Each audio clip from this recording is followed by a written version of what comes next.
ہوتا ہے ایسا؟ کئی مرتبہ سوال آتے ہیں غصے میں آ کر کے میں نے اپنے زبان سے طلاق طلاق طلاق بول دیا، اب میں کیا کروں؟ غصہ طلاق تک پہنچ جاتا ہے، اور یہ طلاق، تم تو طلاق لے کر کے ایک دوسرے سے بچھڑ جاؤ گے، لیکن بچوں کی زندگیاں برباد ہو جائیں گی، دو خاندان آپس میں اجڑ جائیں گے، بکھر جائیں گے، اور بچوں کی زندگی تباہی اور بربادی تک پہنچ جاتی ہے۔ اسی لیے میاں بیوی کو چاہیے کہ وہ چھوٹی موٹی باتوں کو اکثر نظر انداز کر کے چلے، غصہ نہ کرے۔ ایک غصہ ہو جائے تو دوسرا ٹھنڈا ہو جائے، ایک غصے میں آ جائے تو دوسرے کا فرض بنتا ہے کہ وہ اپنے غصے کو پی جائے۔ مرد عورت کو بھی غصہ ہونے کا حق ہے، وہ بھی انسان ہے، اللہ نے اس کے اندر بھی جذبات رکھے ہیں، بسا وقت اسے بھی غصہ آتا ہے۔ مرد ہونے کے ناطے ایسا نہیں کہ میں مرد ہوں، کمانے والا ہوں، لا کر کے ڈالنے والا ہوں، میں کیوں سنوں؟ ایسا نہیں ہوتا۔ اللہ تبارک و تعالیٰ نے ازدواجی زندگی کے اندر محبت کو بھی رکھا ہے، پیار کو بھی رکھا ہے، نفرتوں کو بھی رکھا ہے۔ تو بسا اوقات مرد غصہ ہو جائے، عورت ٹھنڈا ہو جائے، عورت اگر غصہ ہو جائے، مرد کا فرض بنتا ہے کہ بھائی بیچاری ہمارے گھر کے لیے، بچوں کے لیے، میرے ماں باپ کے لیے، میری زندگی کے لیے اتنا سب کچھ کرتی ہے، ایک مرتبہ اگر غصہ ہو جائے تو اس میں گناہ کیا ہے؟ چھوڑو بیچاری کو، اس کا بھی حق ہے، بیچاری کا غصہ ہونے کا اس کا بھی حق ہے، اس کو بھی حق دو، اس کا حق ہے یہ۔ تو میرے عزیز ساتھیوں، اسی طریقے سے غصے کی وجہ سے انسان کے اندر حسد اور جلن کے جذبات زیادہ پیدا ہوتے ہیں۔ غصے کی وجہ سے حسد اور جلن کے زیادہ جذبات پیدا ہو جاتے ہیں، اور آدمی کے اندر اسی حسد اور جلن کی وجہ سے عداوت ہوتی ہے، یہاں تک کہ یہ عداوت دشمنیوں میں بدل جاتی ہے۔ غصے ہی کی وجہ سے بتا اوقات آدمی کیا کرتا ہے، ایسے کام کر بیٹھتا ہے جس کی وجہ سے اسے دنیا میں بھی رسوائی کا سامنا کرنا پڑتا ہے اور آخرت میں بھی رسوائی کا سامنا کرنا پڑتا ہے۔ اور میرے عزیز ساتھیوں، اتنا ہی نہیں، اسی طریقے سے غصے کی وجہ سے ایک نقصان، بہت بڑا نقصان یہ بھی ہے کہ غصے کی وجہ سے انسان اکیلا رہ جاتا ہے۔ بہت سارے سماج اور معاشرے میں کچھ ہمارے ساتھیوں کو ہم دیکھتے ہیں جن سے لوگ بات کرنے سے بھی کتراتے ہیں۔ ارے بھائی جانے دے، اس سے کون بات کرتے، ہوتا ہے نا، بھائی جانے دے، اس سے کون بات کرتے۔ بات کریں گے تو صرف لڑائی پہ آ جاتا ہے، بات کریں گے تو جھگڑے پہ آ جاتا ہے، بات کریں گے تو گالی گلوچ پر آتا ہے۔ اس سے اس کی بیوی ڈرتی ہے، اس سے بچے ڈرتے ہیں، خود کی بیوی ڈرتی ہے، بچے ڈرتے ہیں، ماں باپ ڈرتے ہیں، جماعت اور سماج اور مسجد میں کوئی بات کرنا پسند نہیں کرتا۔ کیوں کہ ارے بھائی اس سے بات کریں گے تو لڑائی کو آتا بیچارہ۔ اور یہ حسن اخلاق کی علامت نہیں ہے۔ سب سے بڑی بات دیکھو، حسن اخلاق جس کے ہوں گے، اور حسن اخلاق یہ نماز اور روزے سے بھی بڑھ کر کے ہیں۔ اللہ کے نبی خود فرماتے ہیں، حدیث ہے، نماز اور روزے سے بھی بڑھ کر کے ہیں۔ بد اخلاق والا آدمی جو ہمیشہ غصہ ہوتا ہے نا، وہ ہمیشہ اکیلا رہ جاتا ہے بیچارہ، اکیلا رہ جاتا ہے۔ کوئی اس سے بات کرنا پسند نہیں کرتا، کوئی اس کے قریب جانا پسند نہیں کرتا، کوئی بات بھی کرے تو بھائی جانے دو یار، اس کو چھوڑو، کیوں اب آیا دیکھو پوری محفل برباد کر دیتا۔ ایسا تو غصہ کرنے والا آدمی، غصے کا سب سے بڑا نقصان کیا ہوتا ہے، آدمی تنہا رہ جاتا ہے، گھٹ گھٹ کر کے جیتا ہے اور گھٹ گھٹ کر کے ہی مر جاتا ہے بیچارہ۔ اسی لیے غصے کو کنٹرول کرنا سیکھو، اور میرے غصے کو کنٹرول کرنا سیکھو۔ میرے عزیز ساتھیوں، غصے کا علاج کیا ہے؟ اب چلو علاج بھی سن کر کے بات کو ختم کرتے ہیں۔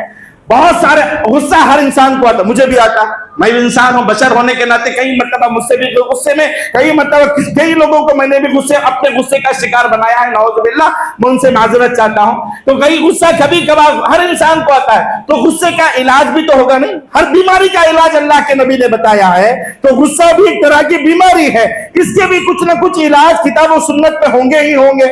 تو چلو غصے کے علاج ہم آپ کو بتاتے ہیں، اور بڑے آسان نسخے ہیں، اور یہ نبوی نسخے ہیں، بڑے آسان اور بڑے پیارے نسخے ہیں۔ میرے عزیز ساتھیوں، سب سے پہلا نسخہ یہ ہے، جیسا کہ ہم نے شروع میں کہا، غصہ یہ شیطان کی جانب سے ہوتا ہے، شیطان اس سے خوش ہوتا ہے اور رحمان ناراض ہوتا ہے، اور اللہ تبارک و تعالیٰ شیطان کو بھگانے کے لیے کیا پڑھنا کہا ہے؟ کیا پڑھنا ہے جی شیطان بھگانے کے لیے؟ اعوذ باللہ من الشیطان الرجیم۔ سب سے پہلی بات، جب آدمی کو غصہ آئے نا، غصے میں آ جائے، غصہ کنٹرول نہیں ہو رہا، تو وہ زبان پر کیا پڑھتے رہے؟ اعوذ باللہ من الشیطان الرجیم، اعوذ باللہ من الشیطان الرجیم پڑھتے رہے۔ پھر دیکھو شیطان وہاں سے کیسے بھاگ جاتا ہے، پھر دیکھو سب سے پہلی چیز ہے کہ آدمی کو جب غصہ آئے تو وہ اعوذ باللہ من الشیطان الرجیم پڑھتے رہے، غصہ ٹھنڈا ہو جائے گا، شیطان بھاگ جائے گا، رحمان خوش ہو جائے گا۔ حدیث ہے اللہ کے رسول حضرت سلمان بن سرد رضی اللہ تعالیٰ عنہ بیان کرتے ہیں، بخاری کی روایت ہے، اللہ کے رسول صلی اللہ علیہ وسلم بیٹھے ہوئے تھے، صحابہ بھی بیٹھے ہوئے تھے، اتنے میں اچانک دو آدمی آپس میں لڑنے لگے، تکرار کرنے لگے، بحث کرنے لگے، بخاری کی روایت، یہاں تک کہ بحث و مباحثہ اتنا بڑھ گیا آپس میں ایک دوسرے کو گالی گلوچ پر آ گئے۔ اللہ کے نبی کے سامنے کتنی بڑی بے ادبی ہے، کتنی بڑی گستاخی ہے، پیارے نبی بیٹھے ہوئے ہیں اور ان کے سامنے دو صحابہ آپس میں لڑائی ٹکراؤ، چھوٹی سی بات کو لے کر کے تکرار ہوئی، تکرار بحث میں بدلی اور بحث جا کر کے گالی گلوچ پر اتر آئے، یہاں تک کہ لڑائی جھگڑا کرنے کے لیے اتر آئے، لڑائی جھگڑے پہ اتر آ گئے دونوں صحابہ۔ اور اللہ کے نبی فرماتے ہیں کہ میں نے دیکھا ایک آدمی، دو میں سے ایک وقت کیا ہوا، ایک آدمی اتنا غصے میں، بڑا شدید غصے میں آیا اور اس غصے کی وجہ سے اس کا چہرہ سرخ ہو گیا، لال ہو گیا، ہوتا ہے نا غصے میں آدمی چہرہ لال ہو جاتا ہے، اور رگیں جو ہے نا پھولنے لگی، غصے سے چہرہ لال ہو گیا، رگیں پھولنے لگی۔ اللہ کے رسول صلی اللہ علیہ وسلم فرماتے ہیں اس کو، جیسے ہی حضرت سلمان بن سرد کہتے ہیں کہ اللہ کے نبی نے اس شخص کو دیکھا جو غصے کی حالت میں اس کا چہرہ سرخ ہو گیا تھا، رگیں پھول گئی تھی۔ اللہ کے رسول صلی اللہ علیہ وسلم فرماتے ہیں انی لعالم کلمتا لو قالها لغضب عنه الغضب۔ اللہ کے نبی اس شخص سے نہیں کہتے ہیں، اس شخص سے نہیں کہتے ہیں، دوسری جو صحابہ بیٹھے ہوئے رہتے ہیں ان سے کہتے ہیں میں ایک کلمہ جانتا ہوں، اگر یہ جو بندہ غصے میں آ گیا نا، شدید غصے میں آیا تو چہرہ سرخ ہو گیا، رگیں پھول گئی ہے، اگر یہ بندہ یہ کلمہ کہہ دے تو اس کا غصہ جاتا جائے گا، اس کا غصہ چلا جائے گا۔ اللہ کے رسول صلی اللہ علیہ وسلم پھر کہتے ہیں لو قال، اگر یہ کہے اعوذ باللہ من الشیطان الرجیم، اس کا غصہ ختم ہو جائے گا۔ وہ بندہ سن بھی رہا تھا، لڑ بھی رہا تھا، سن بھی رہا تھا، خوف بھی ہو رہا تھا کہ اللہ کے نبی بیٹھے ہوئے ہیں، سن بھی رہا تھا۔ جیسے ہی اللہ کے نبی نے کہا کہ اگر یہ پڑھے تو اس کا غصہ چلا جائے گا، اس صحابی نے اللہ کے نبی کی بات پر عمل کرتے ہوئے اعوذ باللہ من الشیطان الرجیم پڑھنا شروع کیا، ان کا غصہ ٹھنڈا ہو گیا، غصہ چلا گیا۔ اللہ کے رسول صلی اللہ علیہ وسلم نے کہا کہ اس عمل کو ہمیشہ رکھا کرو۔ تو غصے کو ٹھنڈا کرنے کے لیے کیا کرنا ہے؟ سب سے پہلے آدمی کو کنٹرول کرنا ہے اور اپنے زبان پر اعوذ باللہ من الشیطان الرجیم پڑھنا ہے۔ میرے عزیز ساتھیو، دیکھو یہاں پر اس حدیث میں دو باتیں بتائی گئی ہیں۔ سب سے پہلے تو یہ ہے کہ اللہ کے رسول صلی اللہ علیہ وسلم نے اس شخص سے ڈائریکٹ نہیں کہا او فلان اعوذ باللہ پڑھو جی، اعوذ باللہ پڑھو جی، نہیں کہا اللہ کے نبی نے، بلکہ اللہ کے نبی نے صحابہ سے مخاطب ہو کر کے کہا، صحابہ سے مخاطب ہو کر کے کہا کہ انی لعالم کلمۃ لو قالها لغضب عنه الغضب۔ اگر یہ جملہ، اگر یہ شخص یہ کلمہ پڑھے تو اس کا غصہ ٹھنڈا ہو جائے گا۔ دیکھو اگر اللہ کے نبی اس شخص کو ڈائریکٹ اگر کہتے کہ بھائی اعوذ باللہ پڑھ، اب آدمی غصے میں سامنے کون ہے نہیں دیکھتا، غصے میں سامنے کون ہے نہیں دیکھتا، باپ ہے، ماں ہے، دوست ہے، عالم ہے، جاہل ہے، نہیں دیکھتا۔ اگر اللہ نہ کرے، اگر اللہ کے نبی اس سے ڈائریکٹ کہتے تو اللہ ہو سکتا ہے کہ اگر اس غصے کی وجہ سے وہ اللہ کے نبی کو ساتھ کوئی بے ادبی کر دیتا، گستاخی کر دیتا، جس کی وجہ سے اس کی زندگی تباہ ہو جاتی۔ اب اللہ کے نبی کی کو اگر وہ کچھ کہہ دے تو اللہ خاموش بیٹھے گا، اللہ تبارک و تعالیٰ خاموش رہے گا؟ نہیں۔ اسی لیے اللہ کے نبی نے حکمت کا عمل دیتے ہوئے کیا کہا؟ اللہ کے نبی نے ڈائریکٹ نہیں کہا، بلکہ کہا صحابہ سے میں یہ کلمہ جانتا ہوں، اگر یہ پڑھے گا تو اس کا غصہ ختم ہو جائے گا۔ یہ حکمت ہونا چاہیے، یہ حکمت ہونا چاہیے، اللہ کے نبی کی اسلوب تھا۔ دوسرا طریقہ میرے عزیز ساتھیوں، دوسرا جب آئے آدمی کو علاج، دوسرا علاج یہ ہے، اللہ کے رسول صلی اللہ علیہ وسلم فرماتے ہیں کہ وہ اپنے سب سے پہلے اپنی زبان کو کنٹرول کرے، اور زبان کنٹرول کرنے کے لیے کیا کرنا ہے؟ خاموش رہنا۔ غصہ آ رہا ہے، اندر سے آ رہا ہے، شیطان جا رہا ہے کہ تم غصہ کرو، بولو، لڑائی کرو، جھگڑے کرو، شیطان چاہ رہا ہے، اندر سے آ رہا ہے، لیکن آدمی کیا کرے؟ اللہ کے نبی فرماتے ہیں یا تو اعوذ باللہ پڑھے، یا نہیں تو کیا کرے؟ خاموش ہو جائے، خاموش ہو جائے۔ اور پیارے نبی خود فرماتے ہیں اذا غضب احدکم فلیسکت، جب آدمی کو غصہ آئے نا، اس غصے میں آدمی کیا کرے؟ کنٹرول کرتے ہوئے اپنے منہ کو بند رکھے۔ اگر خاموش رہے گا معاملہ وہیں پر رفع دفع ہو گیا۔ اللہ کے نبی خود کہتے ہیں من سکت نجا من سمت نجا، جو خاموش رہے گا وہ نجات پائے گا۔ آپ غصے میں اپنے آپ کو، اپنے منہ کو بند رکھو گے، منہ سے برا بھلا نہیں نکلے گا، گالی گلوچ نہیں نکلے، معاملہ وہیں پر رفع دفع ہو جائے گا۔ تیسرا نسخہ یہ ہے، اللہ کے رسول صلی اللہ علیہ وسلم فرماتے ہیں جب غصہ آئے آدمی کو تو کیا کرے؟ کھڑا ہوا آدمی بیٹھ جائے، کھڑا ہوا آدمی بیٹھ جائے، اور بیٹھا ہوا آدمی لیٹ جائے۔ تیسرا نسخہ یہ ہے، اللہ کے نبی کے نبوی نسخے ہیں. پہلے نبی فرماتے ہیں غصے کو کنٹرول کرنے کے لیے جو آدمی کھڑا ہوا ہے وہ بیٹھ جائے، اور جو آدمی بیٹھا ہوا ہے وہ کیا کرے، وہ لیٹ جائے. اس سے غصہ خود بخود ختم ہو جائے گا. ہوتا کیا ہے معلوم، بسا وقت ہوتا ہے نا کہ ماحول کے چینج ہونے سے موڈ بھی چینج ہوتا ہے. ہوتے ہیں نا بڑے لوگ کہتے ہیں ماحول چینج ہو گیا تو موڈ بھی چینج ہو جاتا ہے. تو ماحول جو اسٹیپس آپ کے جو چینج ہوں گے، حرکات آپ کے چینج ہو جائیں گے تو خود بخود میں موڈ چینج ہو جائے گا. اسی لیے اللہ کے نبی نے فرمایا کہ آدمی اگر غصے کی حالت میں کھڑا ہوگا نا، اس کے اندر جذبات زیادہ ہوتے ہیں. وہ کوئی چیزوں کو کچھ لوگ ہوتے ہیں غصے میں آ جاتے ہیں تو آمنے سامنے کچھ بھی پڑا رہتا ہے لے کر کے مارنا شروع کر دیتے ہیں، توڑنا پھوڑنا شروع کر دیتے ہیں. اسی لیے اللہ کے نبی نے فرمایا آدمی جب غصے میں آئے تو کیا کرے، کھڑا ہے تو بیٹھ جائے. بیٹھے گا تو بیٹھنے کے بعد اس کے جذبات خود بخود کنٹرول میں آئیں گے. وہ آس پاس کی چیزوں کو توڑے پھوڑے گا بھی نہیں، کسی پر حملہ بھی نہیں کرے گا، اور کسی کو آگے بڑھ کر کے مارے توڑے گا بھی نہیں. اسی لیے اللہ کے نبی نے کہا کہ کھڑا ہو تو بیٹھ جائیں، بیٹھا ہو تو لیٹ جائیں. تب بھی غصہ کنٹرول نہیں ہو رہا، کیا کریں؟ تب بھی غصہ کنٹرول نہیں ہو رہا، کیا کریں؟ آخری نسخہ اللہ کے نبی فرماتے ہیں پہلے اعوذ باللہ پڑھنا ہے، پھر دوسرا خاموش رہنا ہے، تیسرا کھڑا ہو تو بیٹھ جانا ہے، بیٹھا ہو تو لیٹ جانا ہے. تب بھی کنٹرول نہیں ہو رہا، اب کیا کریں؟ اللہ کے رسول صلی اللہ علیہ وسلم فرماتے ہیں وہ جگہ چھوڑ دو، نکل جاؤ وہاں سے، نکل جاؤ اور نکل کر کے جا کر کے وضو بناؤ. وضو بنانے سے آدمی کا غصہ خود بخود ٹھنڈا ہو جاتا ہے. جب آدمی وضو بناتا ہے اور اعضائے وضو پر ٹھنڈا پانی ڈالتا ہے نا تو اس کا غصہ خود بخود ٹھنڈا ہو جاتا ہے، خود بخود ٹھنڈا ہو جاتا ہے. تو غصہ کنٹرول کرنے کے لیے نبوی نسخے ہیں. پیارے رسول اللہ علیہ وسلم فرماتے ہیں آدمی غصے میں آ جائے تو غصے کو کنٹرول کرنے کے لیے پہلے اعوذ باللہ پڑھے.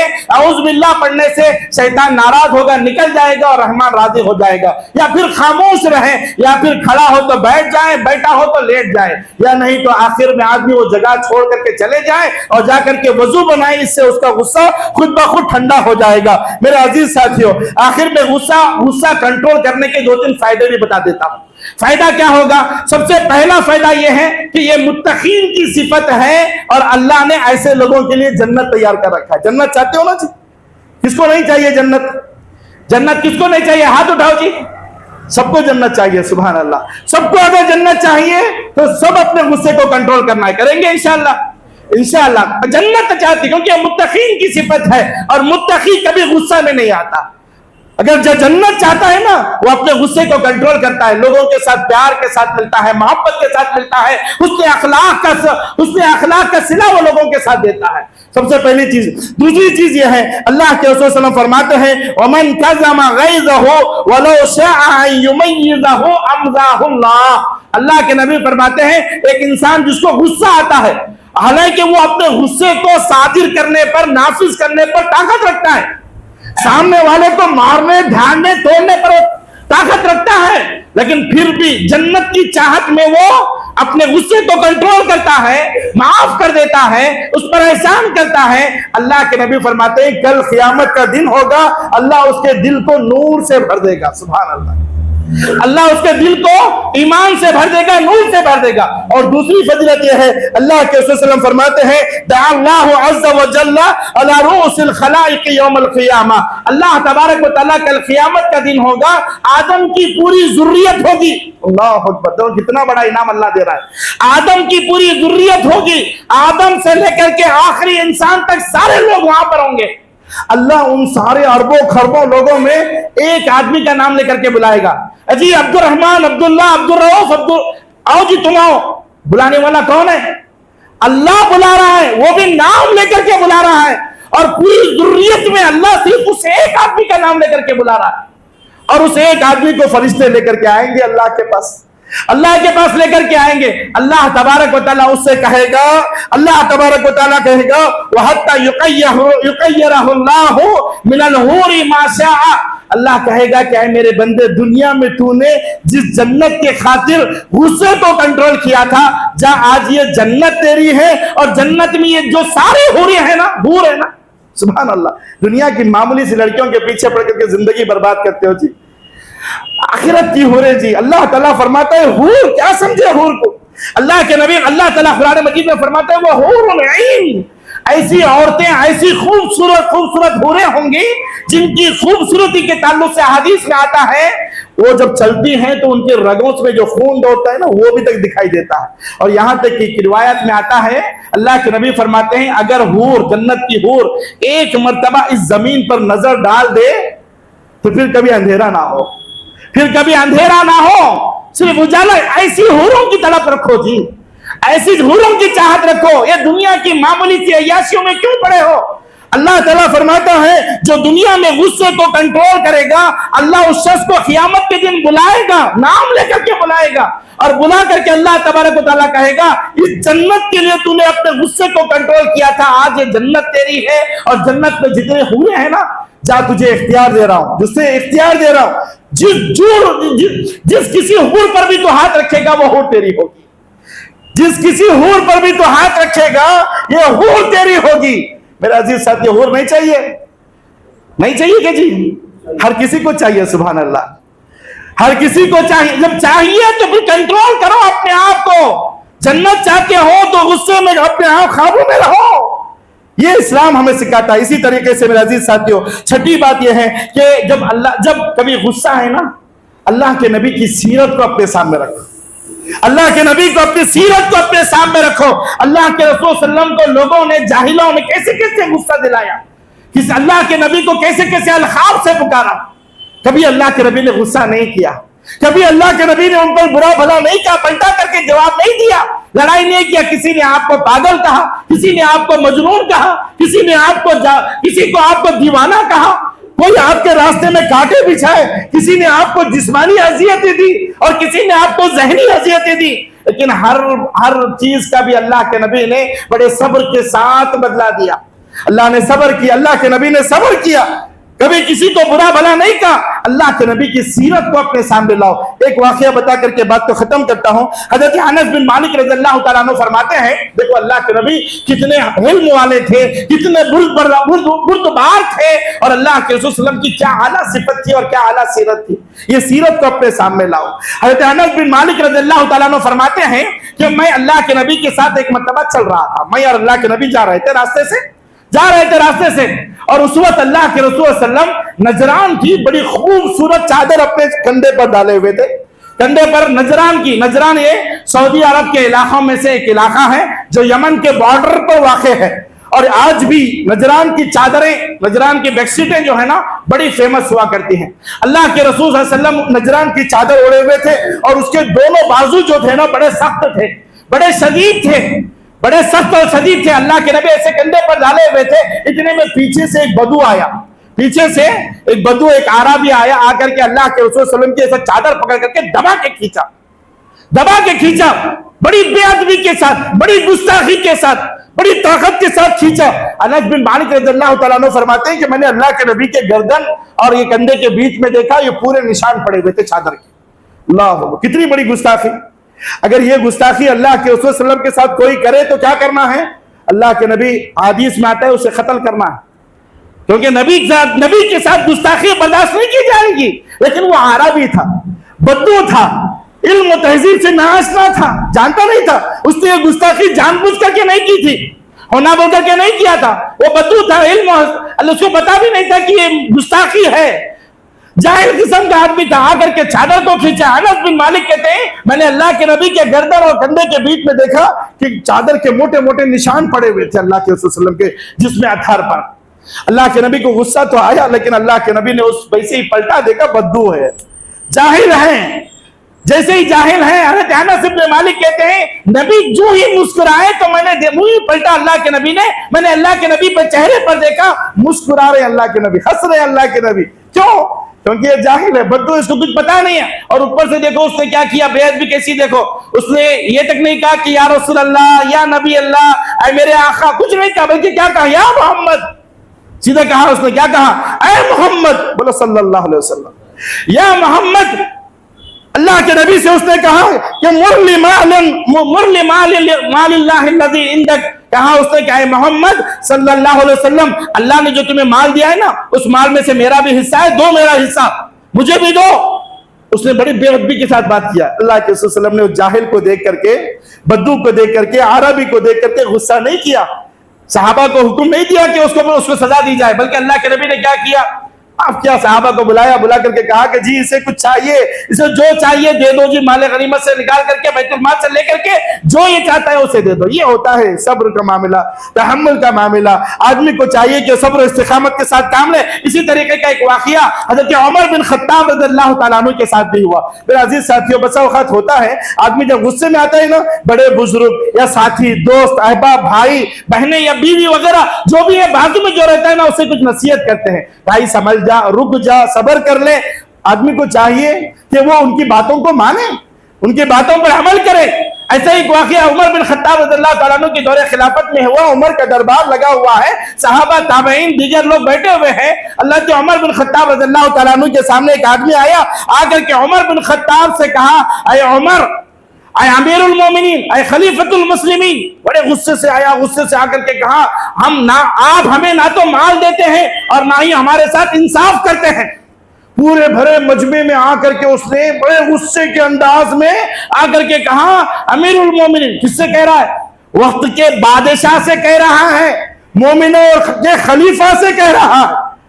آج ہماری 30 مارکی تو ایسی ہے، اگر ہم سے کوئی چھوٹا ذرا سا غلط بات کر لے تو ہمارا غصہ دیکھو کہاں کو چڑھ جاتا ہے۔ یہاں کس سے بات کر رہا ہے؟